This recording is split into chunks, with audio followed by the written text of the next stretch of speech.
பரிசுத்த மார்க் எழுதின சுவிசேஷம் 3ஆம் அதிகாரம் வசனங்கள் 1-6. மறுபடியும் அவர் ஜெப ஆலயத்தில் பிரவேசித்தார். அங்கே சூம்பின கையுடைய மனுஷன் இருந்தார். அவர் ஓய்வு நாளில் அவனை சொஸ்தமாக்கினார். அவர் பேருக்கு குற்றம் சாட்டலாம் என்று அவர் மேல் நோக்கமாயிருந்தார்கள். அப்பொழுது அவர் சூம்பின கையுடைய மனுஷனை நோக்கி, எழுந்து நடுவே நில் என்று சொல்லி அவர்களை பார்த்து, ஓய்வு நாளில் நன்மை செய்கிறதற்கோ தீமை செய்கிறதற்கோ ஜீவனை காப்பதோ அழிப்பதோ எது நியாயம் என்றார். அதற்கு அவர்கள் பேசாமல் இருந்தார்கள். அவர்கள் இருதய கடினத்தின் நிமித்தம் அவர் விசனப்பட்டு கோபத்துடனே சுற்றியிருந்தவர்களை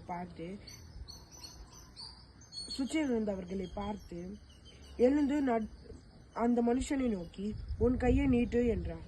அவன் நீட்டி அவர் கை மறு கையை போல் சுத்தமாயிடுச்சு.